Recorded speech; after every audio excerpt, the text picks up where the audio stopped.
Assalamualaikum warahmatullahi wabarakatuh. Alhamdulillahi rabbil alamin. Wassalatu wassalamu ala ashrafil anbiya'i wal mursalin. Wa ala alihi wa ashabihi wa man tabi'ahum bi ihsanin ila yaumiddin. Kaum muslimin rahimani wa rahimakumullah. Kapatang kita adalah membahas alasan-alasan yang membulihan orang nak doba puasa di bulan Ramadan. Yaitu yang pertama, orang yang sedang sakit dan orang yang lah lanjut usia atau orang tua. Pada hari ko kita lanjutkan pembahasan kita masih dalam kitab fikih muyassar, masih dalam pembahasan yang sama. Jadi orang yang boleh nak doba puasa itu di bulan Ramadan, yang kedua adalah orang yang sedang melakukan safar. Ketika kita sedang safar, Allah memberikan kita keringanan untuk nak doba puasa. Dalilnya apa? Allah Subhanahu wa taala berfirman, "Faman kana minkum maridan aw ala safarin fa'iddatun min ayyamin ukhar."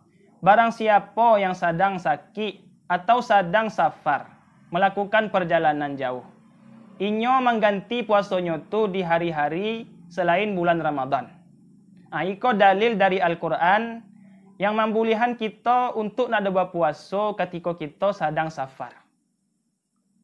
Rasulullah sallallahu alaihi wasallam pernah bersabda, "In syi'ta fasum wa in syi'ta fa'aftir." Dalam hadis ko Rasul mengecekan, kalau kalian nandak berpuasa silahkan, kalau nandak berbuka pun silahkan. Iko dalil dari hadis yang magiah kita pilihan.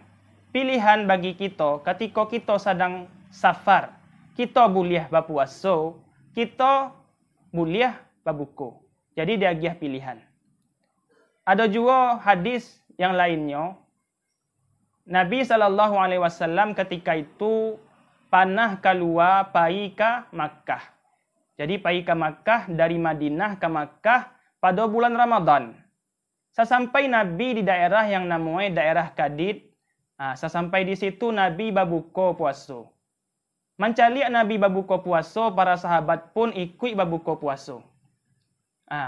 Iko dalil juga dari hadis yang menjalehan dekat kita, ketika kita misalnya sedang melakukan perjalanan.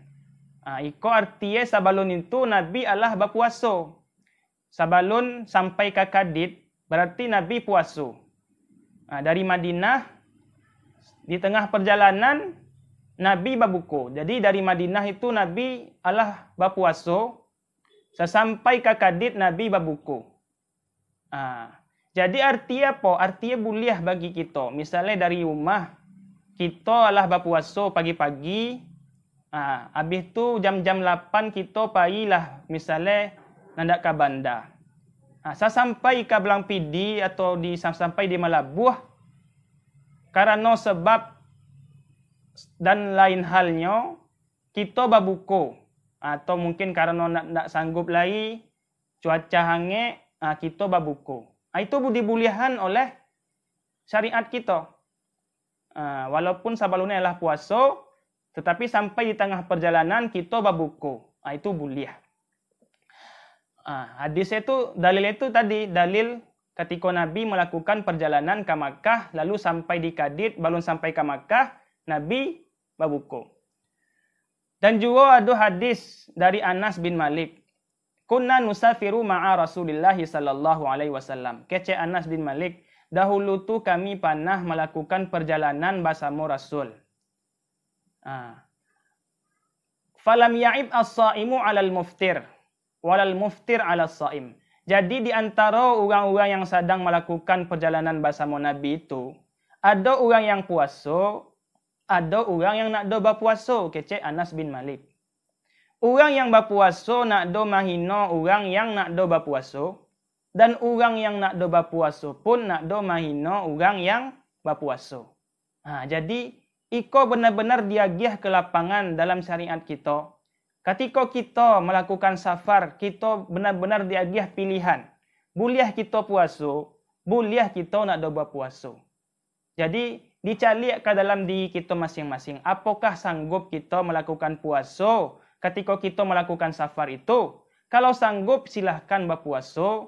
Kalau nak do sanggup silahkan kita berbuku. Benar-benar diagih keringanan oleh Allah Subhanahu wa taala. Jadi para ulama pun membagi keadaannya menjadi 3 keadaan. Yang pertama, kecek para ulama, ketika kita dalam perjalanan dan perjalanan itu baik untuk kita. Baik perjalanannya, silahkan kalau nak do sanggup berpuasa silahkan kita berbuka. Iko keadaan yang pertama. Keadaan yang kedua, kalau dalam perjalanan itu ketika kita safar, perjalanannya mudah, bisa kita untuk berpuasa, sanggup diri kita berpuasa, silahkan kita berpuasa, kecek para ulama. Iko keadaan yang kedua. Keadaan yang ketiga, kecek para ulama, kalau dalam perjalanan itu, kalau kita melakukan puasa, bisa mengakibatkan kita mati. Iko wajib bagi kita nak do berpuasa.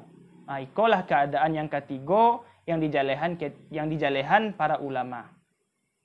Mungkin untuk hari ko cukup sampai di siko dulu yang bisa kita bahas.